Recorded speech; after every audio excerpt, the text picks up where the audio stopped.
At may bansagang Holy Land para sa Israel. Pero hindi lang to holy para sa ating mga Kristiyano. Holy din to sa mga Muslim at sa mga Hudyo.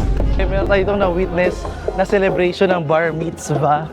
So, kung hindi nyo alam ano yun, ngayon ko lang din nalaman, like ko siya narinig before. Ang bar mitzvah ay isang napakahalagang milestone sa buhay ng isang lalaking Hudyo.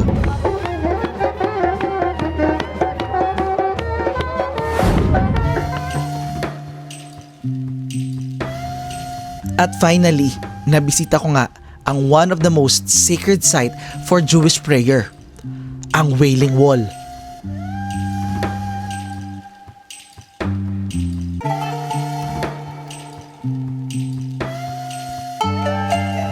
The Jewish never recognized Jesus as the Messiah.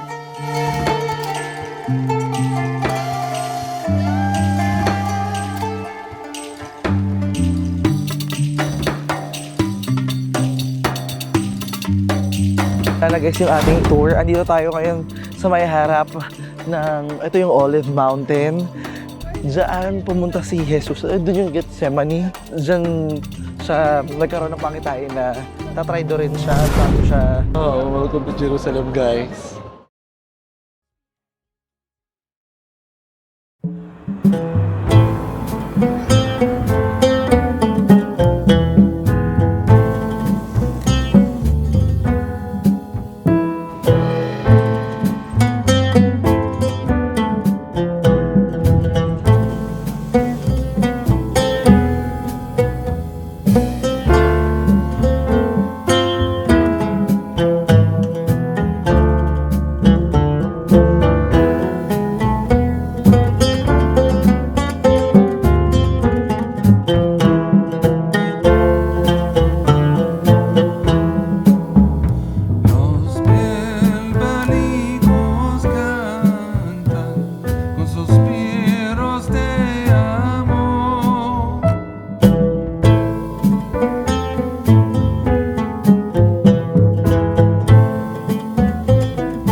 Dito sa Israel, normal lang ang makakita ng mga sundalo na may bitbit ng mga baril. Dahil halos lahat ng mamamayang Israeli, mapababae o lalaki, ay obligadong magsilbi sa Israel Defense Forces or IDF pagtapak nila ng 18 years old. Karaniwan nagsisilbi ang mga lalaki ng 32 months, habang ang mga babae naman ay 24 months. So, dito na tayo ngayon, guys, sa loob ng tren. And meron na tayo mga siguro 30-35 minutes na biyahe papuntang Jerusalem. Actually, merong option. Pwede kang mag-bus. Pwede kang mag-private car.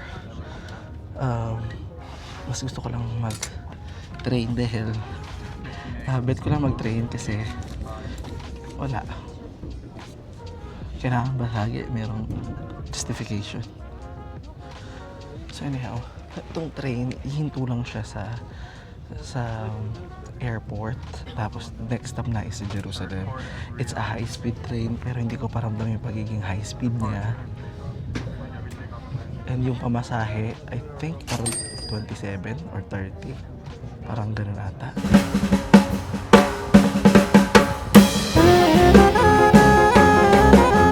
Ang Jerusalem ay ang capital ng Israel.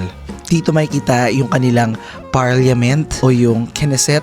Andito rin yung kanilang mga government office, yung kanilang prime minister's office. At isa ito sa pinakamatandang lungsod sa buong mundo. Isa itong banal na lugar para sa mga Kristiyano, sa mga Muslim, at sa mga Jews. At bagamat ito ang capital ng Israel, ay kiniklaim naman ng Palestine na ang East Jerusalem ay ang dapat maging capital ng kanilang magiging bansa. Pero ang East Jerusalem ay bahagi ng lungsod na kinuha ng Israel noong 6-Day War na maraming bansa at yung UN mismo o United Nations ay hindi kinikilala ng legal ang pagkuha ng Israel dito. Tunay na napakakomplikado at napakasensitibo. Pero kung Bible naman na pag-uusapan, ang Jerusalem be ay isa sa pinakamahalagang lungsod sa buong Bible. Halos lahat ng major events ng mga Jewish at mga Kristiyano ay may connection dito. Kung New Testament naman yung pag-uusapan, maraming nangyari sa Jerusalem sa buhay ni Jesus Christ. Yung Last Supper kasama ng mga apostol, ang kanyang paghahatol at pagpapako sa krus, dito nangyari yun. Yung kanyang kamatayan sa Calvary at yung kanyang muling pagkabuhay na naiuugnay sa Church of the Holy Sepulchre.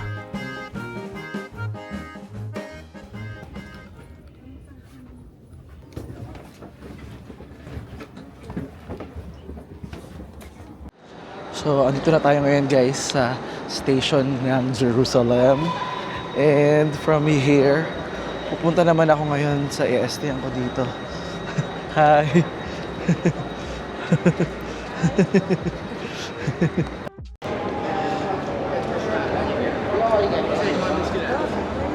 In fairness guys, ang laki na itong kanilang subway. Ang tawag dito. Ang ganda. Oh my God, babe. Nararamdaman ko na, andito na tayo. Nakita ko na yung signage ng Jerusalem. So, ito na to. Oh my God.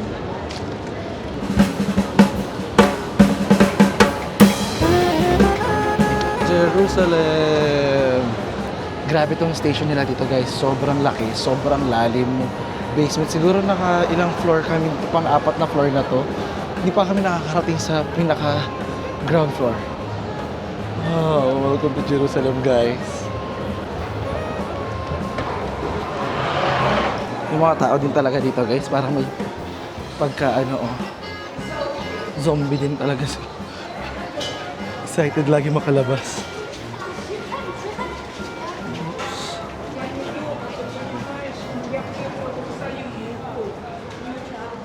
Okay, oops. Wow.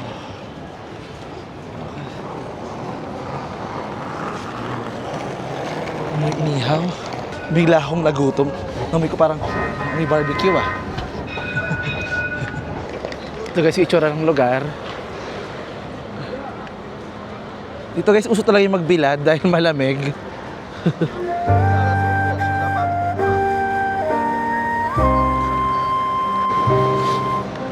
So actually guys, nandito na tayo guys. So kalalabas lang natin guys ng Trans Station. Ito ba yung kanilang central bus station. So pag nag-bus kayo, dito rin naman ang dating. And ngayon, sasakay na tayo ng bus. So hanapin lang natin saan yung sakayan dito ng bus. So super lapit lang pala.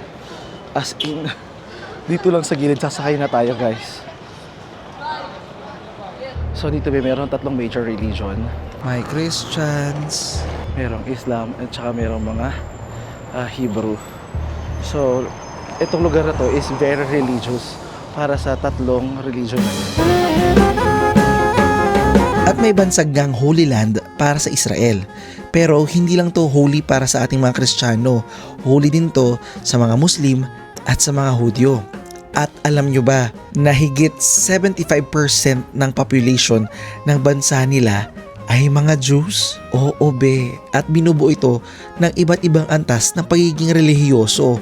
Merong secular, merong traditional, merong orthodox, at meron ding ultra-orthodox. Nakakatuwa lang. Dati, nakikita ko lang yung mga ganyan sa TV, sa mga palabas, sa mga dokumentar. Tapos ngayon, andito na ako. Natuwa ako. Diba? Grabe ang traffic. Sa totoo lang. Mga naka 30 minutes na tayo sa biyahe na to. In fairness, malala pala traffic dito kahit weekday. No? Kaya pala sinabi nila sa akin, maganda mag-stay dito ng weekend. Yung maabutan ka ng Shabbat. Kasi, iba yung ambience. Tahimik. Ngayon para akong nasa, example ko lagi Divisoria, no? Kasi ang daming tindahan sa labas. Sa bagay, kung nasa ng mga turista, andun ang mga negosyante. Andun ang mga binibenta at pagkain. Daming mga souvenir, daming pagkain, daming damit. Ayan, no? Tingnan mo sila dito, guys.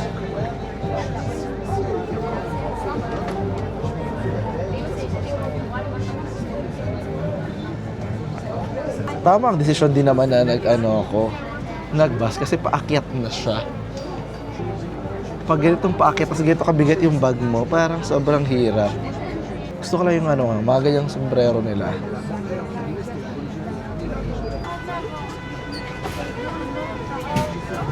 Gusto ko dito yung mga sombrero nila, parang statement talaga.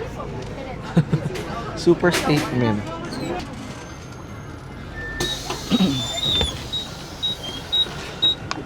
Okay.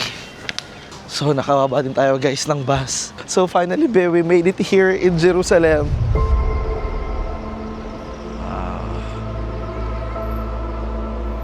So, andito na tayo. Konting lakad na lang ito papunta sa ESTN ko. I'll see you there. Lalapag ko ba itong gamit ko dun, be? Welcome to Jerusalem.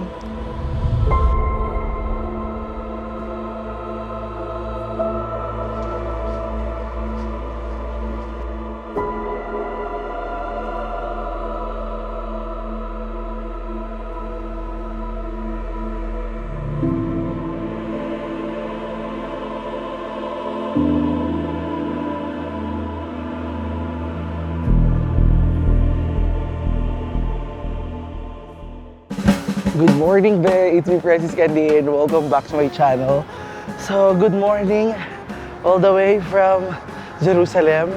So, for today's video, samahan nyo ako dahil today gagawin natin yung ating Jerusalem tour. And syempre, kung hindi ka pa nakasubscribe sa akin, mag-subscribe ka na. I-follow mo ako sa social media accounts at Francis Candy. Ready ka na ba? Are you ready to be holy? Okay, anyway, so tara, pupunta na ako dun sa meet-up point and simulan na natin ang ating araw.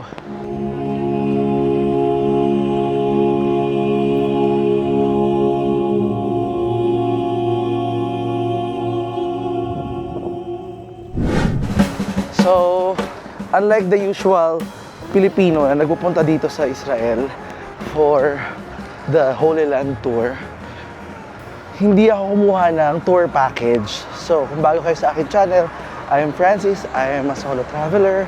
Nag-iikot ako ng Earth. Nag-iikot ako ng mundo.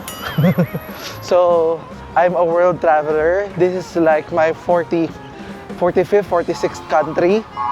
So, andito tayo ngayon para i-explore ang Holy Land. And this is like a dream come true for me na makarating dito. Kasi alam naman natin gaano kamahal at gaano kahirap pumunta dahil malayo ang flight. Actually, madali siya in a way na visa free tayo papunta dito. Pero yung accessibility, hindi ganun kadali. Maybe you will need to have like a 15-hour flight from Philippines to Dubai or to Qatar to here. So ayun, makikita nyo yung ating lugar dito, ang ganda. Actually, malapit lang yung STN ko dito sa Walled City. So, malapit lang dito kayo sa may Golden Dome. Yung Golden Dome dito. Basic lang yung alam ko, kaya ako nagpunta dito para matuto. So hindi ako very knowledgeable. And upon shooting this video, hindi ako sobrang nag-prepare. Sabi ko nga sa immigration, yeah, I did basic research, but not like very in-depth. Kasi hindi naman ako gagawa dito ng thesis or ng dissertation. I'm here to really explore. I am here with an open mind.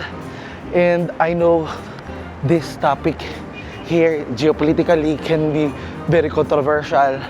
Pero I'm here for the fun of it, for the knowledge na mag-gain natin dito. And syempre bilang Katoliko, this means really special to me. Nung bata po ako, like elementary, sobrang laki ng part ng Catholicism sa akin. Like, natuto talaga ako magbasa sa Catechism. Shout out sa mga ate kuya namin, kila Ate Michelle, kila Kuya Buboy. Sila talaga yung nag-build ng confidence ko para matuto akong magbasa, maging confident ako sa mga drawings ko, yung mga ganong level. Tapos, doon na-build yung leadership ko hanggang sa naging member ako ng simbahan, naging sakristan ako, naging president ako ng sakristan for like 2 years or 3 years, I don't know, I can remember. Sumali ako doon grade 3, grade 4. Tapos, umalis na lang ako nung high school, nung nabully na ako. And since then, hindi na ako bumalik sa simbahan na yon. And since then, to me, yung religion ko, it's my faith, becomes personal. And I don't really need to explain or defend my faith to everyone kasi it's very personal. Naniniwala naman ako na as long as mabuti kang tao, gumagawa ka ng, hindi ka gumagawa ng mga kasamaan, di ba? It's okay. Just be a good person. At the end of the day,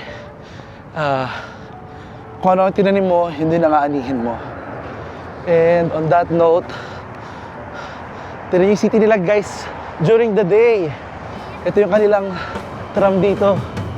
Hi! Hi, how are you? Manashwa! Maaga ako para sa aking meet-up point. Pick-up is at 8:30. Darating ako doon ng mga 7:50. So I still have time na magbagal-bagal or makapag-coffee man lang. Medyo hinihingal ako guys dahil paakyat to. Ayan. Wow. It's nice. It is actually the vision of Israel in my head. Like, mga ganitong walls. Yung mga ganyang building. Tignan nyo, meron pa dong religious building. Oh. Hindi ko alam ano yung flag niya. White and yellow. Parang Vatican. Kung bago kayo sa akin channel, nagda-travel ako sa iba't ibang bansa. You can watch my videos. Kung luma ka, press 1. Paki-comment down 1. Kasi you're number 1. Sabihin mo, bayan dito na ako bago pa sila. And kung luma ka, and kung bago ka, press 2. Comment down 2. Feeling ko maganda yung inistiyang kong hostel. At kagabi, mabait naman yung manager. Binigyan nila ako ng heater. Pero yung heater, sabi ko, may matanda kasi akong kasama na Jamaican. Pero UK na siya, Briton na siya, ganyan.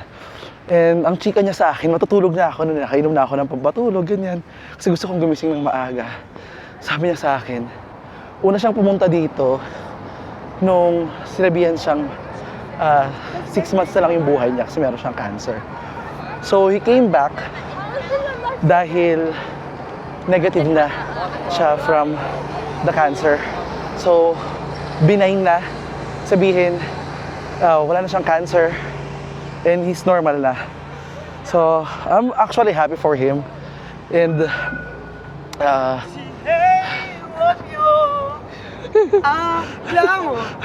Claro. Hindi ko alam ano sinabi niya, pero kumanta siya, good morning. Kagigising ko lang din. So, tabi, I heart Jerusalem. Ito ang kagandahan ng gumigising ng maaga, walang tao. Okay. Jerusalem, welcome to Jerusalem. Wow, ang saya guys. First time kong lumabas na ganito kaaga sa Israel. Kasi kadalasan tanghali na ako lumalabas dahil sobrang lamig at sarap matulog. Pero I think this is the official start of my tour in Israel. Especially nag-sign up ako para sa isang tour today.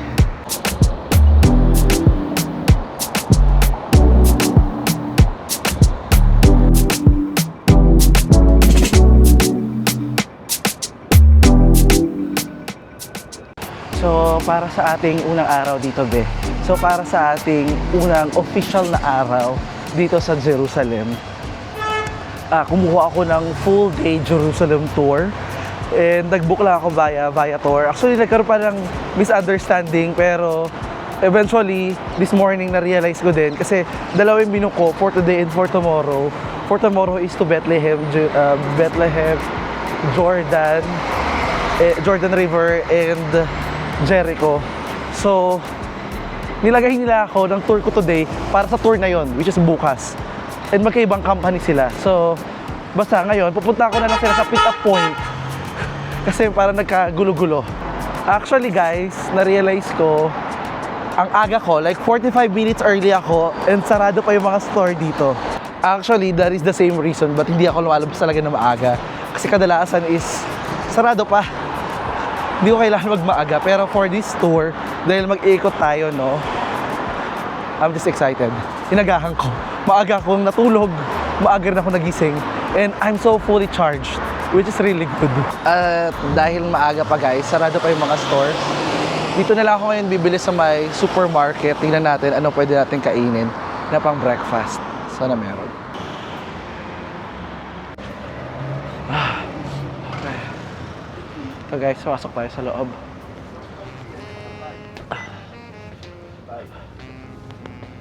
הכל בסדר בתעודה. Dito tayo na pwede makain dito.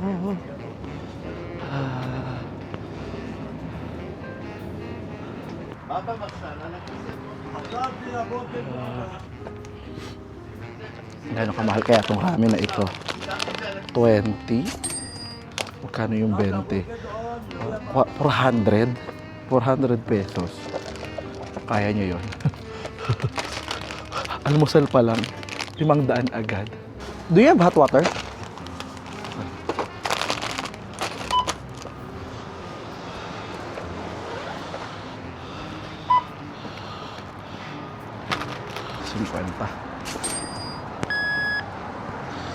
Naintindihan ba kami?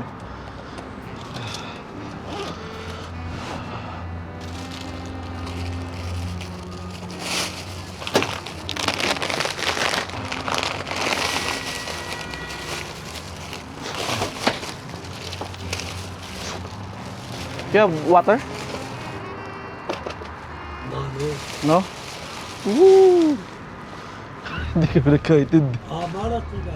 No? Ha? water. Yeah, water. Yeah. Thank you. Okay. Nag-abot din. So ayan guys, mag-breakfast muna tayo dito. Ayan. Mga classmate. So ayan be, mandito na tayo. Mag-breakfast muna tayo saglit. Tapos tatakbo na lang ako kasi may 30 minutes pa naman ako. Tapos mga 3 minutes away ako mula doon sa meet-up point. So, para sa ating breakfast, 50 agad ito. 50 shekels agad ito. Sorry. Ayan. Mag-breakfast muna tayo dito, be. Kailangan busog for the day kasi maraming lakaran tayo today. Oops. Wow. Mahang ba to? Sana hindi super anghang to. So ako kumakain kasi ako ng noodles ng hindi lutong-luto. Gusto ko yung ayoko ng malabsa kasi. Para ako nagpunta sa Korea agad. Wow, ramen. Samyang. Kain tayo guys. Ganito pa nagtitipid. Pero mahal pa din. Lalagay ang bag sa harap. Alala ha. Pero maaga pa, tulog pa yung mga mandurukot. Kung may mandurukot man dito. Safe naman dito actually. Me being overthinker. Actually, yung ibang tao, wala sila dito sa lilim, andun sila sa bilad. Siyempre, bilang Pilipino, sa lilim. Hindi sa bilad. Kain tayo, guys. So, nasa loob na tayo, guys, ng ating van. Ito ba nakikita nyo yung isa sa 7 gates dito sa walled city ng Jerusalem, and ito yung pinakamaliit at dedicated kay King Herod. Kung naalala nyo sa Bible, siya yung nag-utos ipapatay lahat ng sanggol na lalaki sa Bethlehem dahil takot siya na maagaw ni Jesus ang kanyang trono.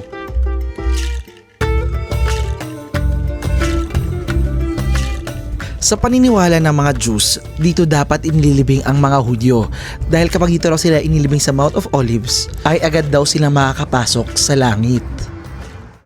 This is the Jewish cemetery, a Jewish one. Sa madaling sabi, sila agad ang nasa front row para makasama ang Misaya sa langit. Dahil sa harap mismo nitong Mount Olives nakatayo ang dating mga templo ng mga Hudyo. Place, on the lowest place of this valley, There's a site that we're going to pass next to, and this other group going to discover it even more today. That's the place that's known as the City of David. Karamihan sa mga Diyos ay pinipili talaga ang malibing dito. At alam nyo ba gaano kamahal ang libigan dito? Mula 1.1 million pesos hanggang nasa 3.8 to 4 million pesos pa. Ganun kamahal. The Jewish never recognized Jesus as the Messiah. When the Messiah, our Messiah, will come one day. I don't know when. He didn't WhatsApp me. I'm sorry. He didn't.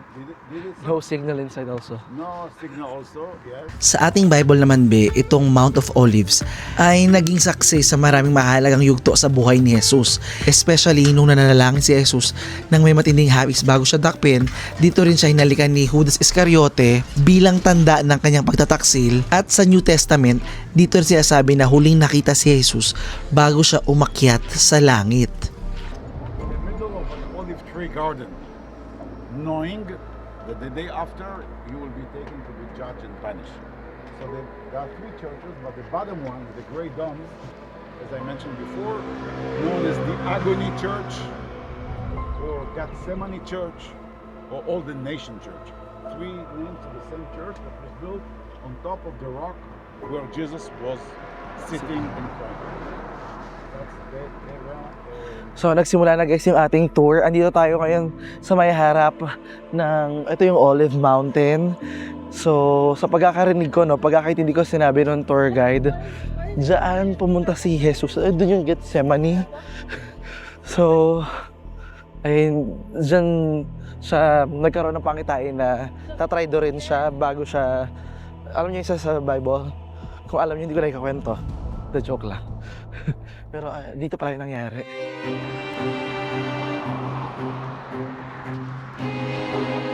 So, kung hindi nyo alam be, itong kanilang walled city dito is itinayo yan ng Ottoman Empire nung nasakop nila before itong Israel. Pero sobrang gulo ng history niya, no? Kasi pinaghati-hatian siya eh.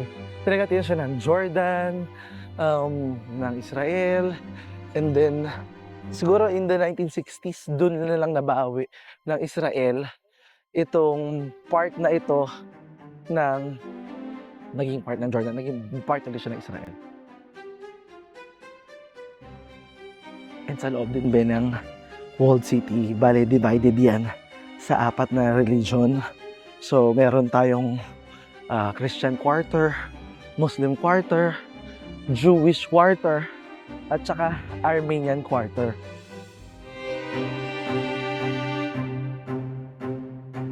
Tapos mula naman dito be, siguro mga 15 minutes. Doon naman yung south of this place.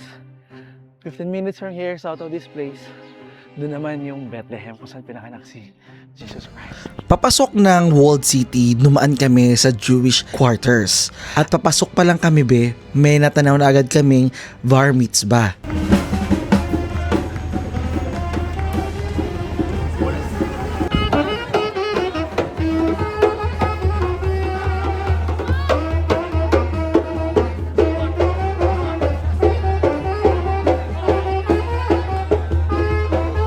Ang bar mitzvah ay isang napakahalagang milestone sa buhay ng isang lalaking Hudyo.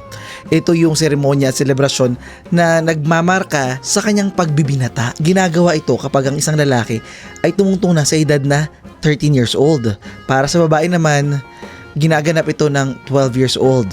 Pero ang meaning ng bar mitzvah is bar meaning son or anak na lalaki, at yung mitzvah ibig sabihin utos o tungkulin. So it's like son of commandments or anak ng utos. Meron tayo itong na-witness na celebration ng bar mitzvah. So, kung hindi nyo alam ano yun, ngayon ko lang din nalaman, like ko siya narinig before. So, it's like a celebration ng adulthood ng mga lalaki na Jewish. So, eto meron silang music, meron pagkain, and celebrate nila yan, papasok. Pero pagdating dun sa loob, bawal na daw ng music. So, hanggang dito lang. Ayan. It's a very small family, very small one. I guess they are not Israelis. If it was Israelis, it was about much more person. I can hear the accent too.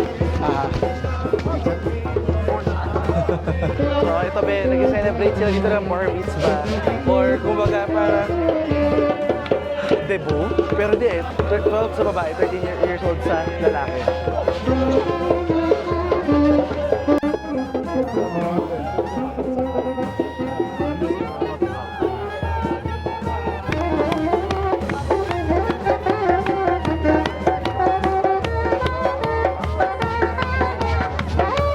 Happy bar mitzvah!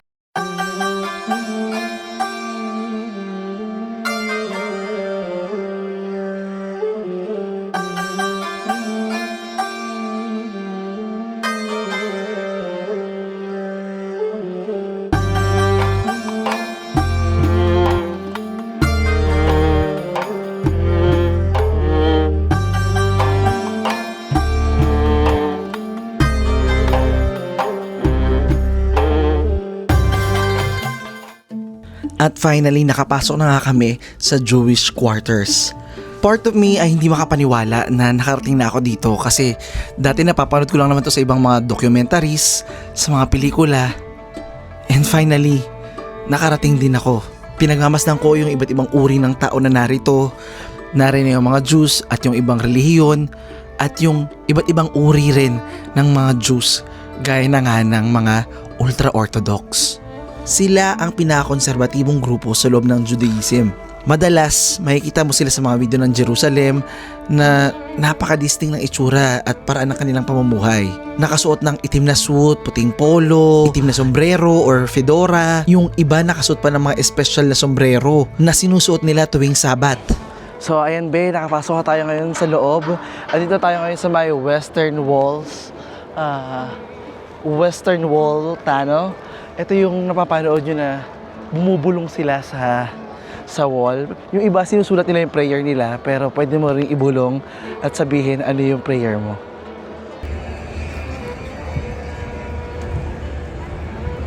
So pupunta tayo dyan sa may Wailing Wall. Kaso papunta dyan, sinesegregate yung mga babae at mga lalaki.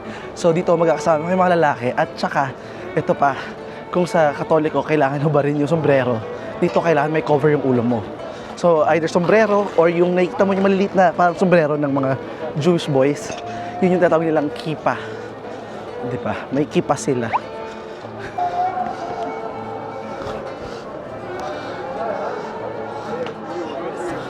Maglagay tayo ng kipa. Gulo-gulo yung buko pero laban lang. Ito be ang Western Wall o Kotel. Itinturing ito be na isang open-air synagogue dahil ito yung pinakasagradong lugar kung saan pwedeng magdasal ang mga Hudyo. Dito be, karaniwan makikita mo ang mga tao na naglalagay ng sulat sa pader o yung tatawag nila parang note to God. Ito yung pinakasikat na tradisyon na ginagawa dito lalo na ng mga hindi Hudyo. So tulad ko, sinulat ko yung aking panalangin, yung aking dasal, yung aking pasasalamat sa isang maliit na papel. Tapos siniksik ko to sa siwang ng pader. At kung nagtatanong ka naman, paano yan Kuya Francis? Sobrang dami nagpupunta sa Jerusalem. Paano yung mga idinidikit na papel? Kada taon be, 2 beses nila tong nililinis. At hindi nila tinatapon be yung mga papel. Nililibing nila yung mga papel sa Mount of Olives dahil itinuturing nila nga itong sagrado. Dito rin ba makikita mo yung mga tao na nagdarasal at umiiyak. Yung iba sa kanila mayroong paghalik pa sa pader kasi para sa kanila isang tanda yun ng paggalang at pagmamahal. Yung iba mapapansin mo na nakasandal ang noo nila habang bumubulong at kaya to tinawag na Wailing Wall dahil dito din umiiyak yung mga Hudyo habang inaalala nila yung pagkawasak sa kanilang templo.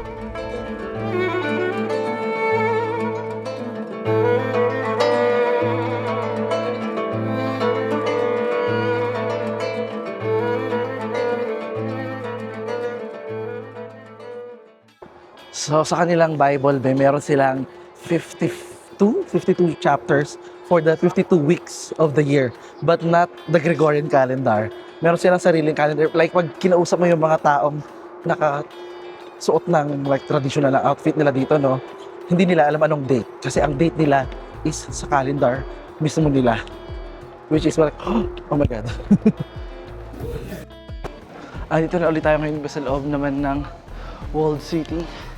And pupunta tayo dito sa taas para magkaroon tayo ng magandang panoramic view nitong area. Today, we call it all this area around the Temple Mountain area. Let's start with the Golden One. The exact name to that place is the Dome of the Rock. The Dome Of the on rock. top of a rock. What's so special in that rock?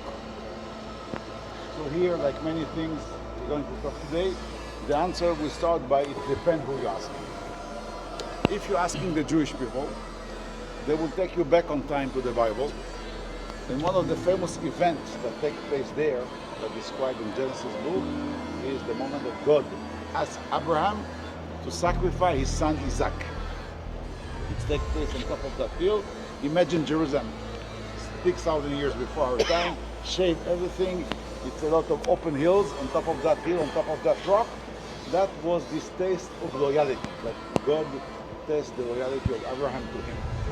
Finally, he didn't sacrifice his son, but that was taken on top of that rock, that today is under this golden dome. Later on, based on that rock, were two Jewish temples.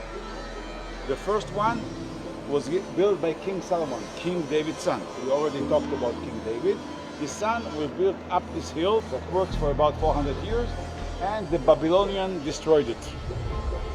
586, 6th century BC, 586, the Babylonians destroyed the first temple of Jerusalem, throw the Jewish people to Babylon.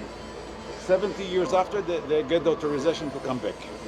And the Jewish immigrants that came back from Babylon start building the second one on the same location, up the hill, on top of that rock. The second temple was very poor. It was very poor people that just immigrate back from Babylon, but King Herod, but he helped the Jew to complete the construction of the second one. But at the time described as one of the nicest buildings in the world.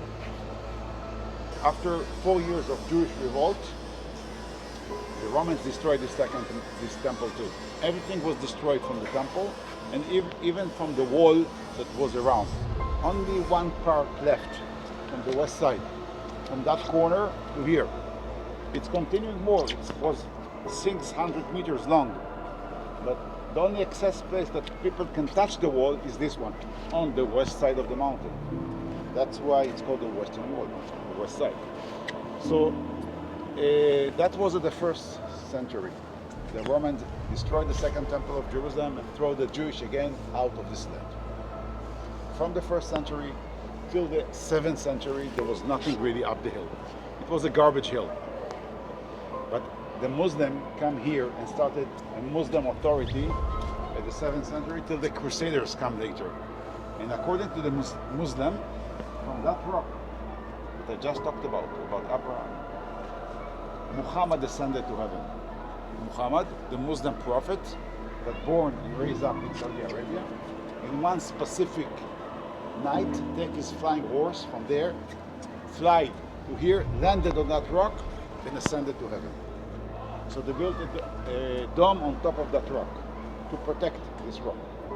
When you go inside, and I will say immediately, if we can go inside, I will say something immediately about it. There is only a rock in the middle. But for the Muslim, it's mean a lot. For the Jewish, it was, of course, the rock of the story of the Bible take place. It's called the Dome of the Rock. It was built by the Muslim on the 7th century, and the Black Dome too, approximately the same time, which is this. This is not a mosque, just a monument protecting the rock. This is a mosque, Al-Aqsa Mosque, the third important mosque in the Islam. Sa totoo lang, napakakomplikado ng lugar na ito. Kasi isipin mo na lang, nasa Israel tayo. Pero dahil sa war noong 1967, nagkaroon sila dito ng status quo agreement na nag-aalaw sa Jordan para magkaroon ng day-to-day administration and religious control sa compound na ito kahit ito ay nasa loob ng soberenya ng Israel. About visiting the area. Because of this status quo agreement, everybody can go up. Everybody can go up. If you ask the Muslim, they are not so happy with the status quo agreement that was signed in 67 from a Jordanian commander and Moshe Dayan from the Israeli side. They prefer that there will be no visit at all. They're not charging entrance fee. They doesn't have nothing. They want to keep this place just pure for Muslim to pray. But because of the status quo agreement, we are continuing. Most of the visitors up the hill that go by the bridge, as you see, people are walking on the bridge, you see? They're walking on the bridge visiting.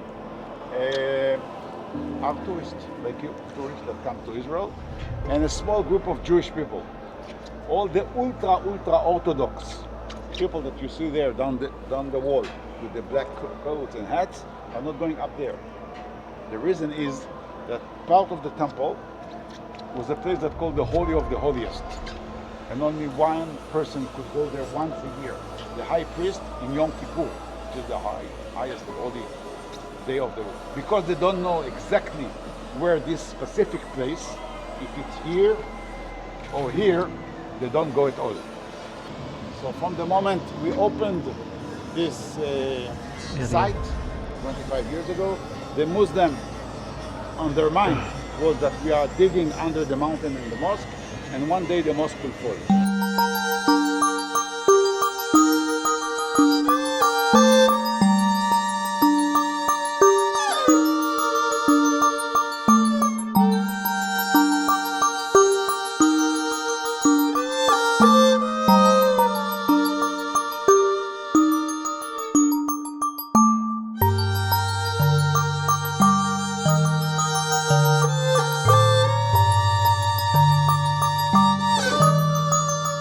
Hi there! It's me, Francis Candier! And Kate Toretto. Samahan nyo kami dahil magta-travel kami together ni Kate Toretto sa Pakistan. And we need joiners. No more planning and less hassle kasi kami na ang bahala sa itinerary nyo Kami nang bahala sa'yo. We know how to navigate, and interact with the locals. and we are here to make it fun, memorable, and smooth for you. We designed this trip para sa mga gustong makasamang makatravel kami. At ma-explore at ma-experience ang beauty and culture ng Pakistan. Pwedeng sumama ang group of friends, solo travelers, lovers, or partners. Huy! Mag-message na dali at limited slots lang ang makakasama namin ni Francis Candier Tara na! Travel with me, Francis Candier! and Kate Toretto. Let's explore the magic of Pakistan.